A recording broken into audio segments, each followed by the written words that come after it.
जाको राखे साइयां मार सके ना कोई, ये एकमात्र कहावत नहीं है, बल्कि अब ऐसा लग रहा है कि मानो ये सच हो गया हो। आसमान से कुछ देवदूत आए हैं, ऐसा लगता है, जिन्होंने कि 2 साल की बच्ची की जान बचा ली। ये बात आपको सुनने में थोड़ी सी काल्पनिक जरूर लग रही होगी, लेकिन ऐसा है। बता दें आपको कि ये बात काल्पनिक नहीं बल्कि वास्तविक घटना है। आसमान में उड़ रहे प्लेन के अंदर 2 साल की बच्ची की सांस रुक जाती है, धड़कन थम जाती है, शरीर का रंग नीला पड़ने लगता है, और उसी समय दिल्ली एम्स हॉस्पिटल के 5 डॉक्टर्स ने बच्ची की जान बचा ली। देखिए जरा रिपोर्ट में।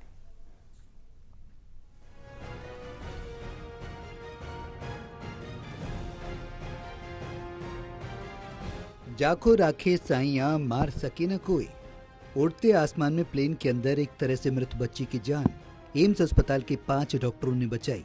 दरअसल बेंगलुरु से एक फ्लाइट दिल्ली के लिए रात 9 बजे टेक ऑफ किया था। टेक ऑफ करने की थोड़ी देर बाद ही एरोप्लेन में पायलट द्वारा ये अनाउंसमेंट किया गया कि अगर प्लेन में कोई डॉक्टर मौजूद हो, उसकी मदद की जरूरत है। संयोग की बात है कि दिल्ली एम्स हॉस्पिटल के 5 डॉक्टर बेंगलुरु से एक कॉन्फ्रेंस अटेंड करके दिल्ली आ रहे थे। एरोप्लेन के क्रू मेंबर को उनके बारे में बताया। पता लगा प्लेन में अपनी मां के साथ ट्रेवल कर रही 2 साल की बच्ची सांस नहीं ले पा रही है, शरीर नीला पड़ गया है।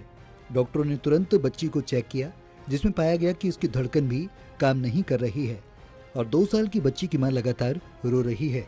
आसमान में उड़ते प्लेन में ऐसे क्रिटिकल कंडीशन में बच्ची की जान को बचाना इन 5 डॉक्टरों के लिए काफी चैलेंजिंग था। डॉक्टर ने बताया अपनी ट्रेनिंग के दौरान सिखाए गए प्रोटोकॉल को इन लोगों ने प्लान किया। सबसे पहले बच्ची और उसकी मां को हवाई जहाज के पिछले हिस्से में जहां थोड़ी जगह होती है वहां ले गए और बच्ची को ऑक्सीजन देने के लिए उसी समय मौजूद हवाई जहाज के मास्क को हटाया, लेकिन वो नाकाफी था। लेकिन चलते हवाई जहाज में उनके पास तमाम रिसोर्सेज नहीं थे जिससे इस बच्ची को बचाया जा सके। ऐसे में इस बच्ची को बचवाना और भी मुश्किल था। सबसे पहले किसी तरह से जुगाड़ करके बच्ची के मास्क को लगाया गया और उसे ऑक्सीजन सप्लाई दी गई। काफी देर बाद बच्ची की सांस लौट आई। उसके बाद उन्हें मेडिसिन देना बेहद जरूरी था। 5 डॉक्टरों की टीम ने लगातार मेडिकल ट्रीट करते हुए न सिर्फ बच्ची की सांस को लौटाया बल्कि बच्ची की धड़कन भी चलने लगी और बच्ची रिएक्ट करने लगी और उसके शरीर का रंग भी सामान्य होने लगा। उड़ते हवाई जहाज में डॉक्टर का ये इलाज लगभग 45 मिनट तक चलता रहा। तो जैसे कि आप सबने अभी सुना कि एक बच्चा था जिसकी हार्ट का ऑपरेशन हुआ था, जो बैंगलोर से दिल्ली फ़्लाइट में था।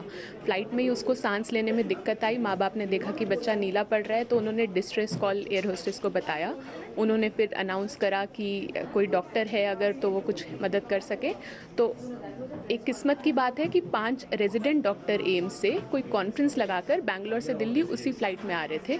तो उन्होंने जो बेसिक लाइफ सपोर्ट होता है, उसकी सांस आए, उसके कैनुला से उसको दवाई देना और ये सब उसको स्टेबलाइज करा बच्चे को, जब तक कि फ़्लाइट जो डाइवर्ट कर दी गई थी नागपुर, वहाँ पर ट्रेंड पीडियाट्रिशियन नहीं मिलता, तब तक उसकी जान बचाए रखना, उसकी सांसें चलती रहें, ये सब उन्होंने किया।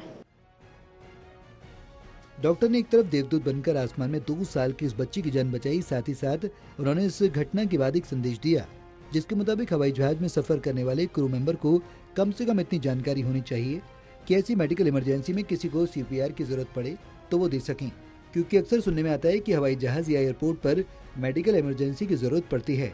ऐसे में थोड़ी सी जानकारी किसी की भी जान बचा सकती है। इतना कोई मुश्किल नहीं है, इतना कोई एडवांस्ड मेडिकल नॉलेज नहीं चाहिए। एंड ऐसे विपत्ति के समय में हर वक्त, जैसे कि सब कह रहे थे बार बार, डॉक्टर ऑन बोर्ड हो, ऐसा ज़रूरी नहीं है। तो ये एंड वो डॉक्टर बेसिक लाइफ सपोर्ट आपको दे पाए, ट्रेंड वाले नहीं हो, ऐसा भी हो सकता है। ठीक है, तो सबको एक बेसिक लाइफ सपोर्ट हर इंसान को आना चाहिए कि कम से कम जब तक आपको ट्रेन स्पेशलिस्ट ना मिले, हर चीज़ का अपना स्पेशलिस्ट होता है, तब तक जब तक हो सके उसकी सांसें चलती रहे, बेसिक जो फंक्शन है बॉडी के वो मेंटेन हो सके। तो इसके लिए हर क्रू को तो आना ही चाहिए, इनफैक्ट हर नागरिक को आना चाहिए। जाको राखे साइयां मार सके न कोई। जी हाँ, उड़ते हवाई जहाज में एक तरह से मृत बच्ची की जान बचाने के लिए 5 डॉक्टर देवदूत की तरह आ गए। ऐसे में ये कहावत बिल्कुल सटीक बैठती है और शायद यही कारण है जिसके चलते डॉक्टरों को लोग भगवान का दर्जा देते हैं। दिल्ली से टोटल टीवी के लिए शहनवाज खान की रिपोर्ट।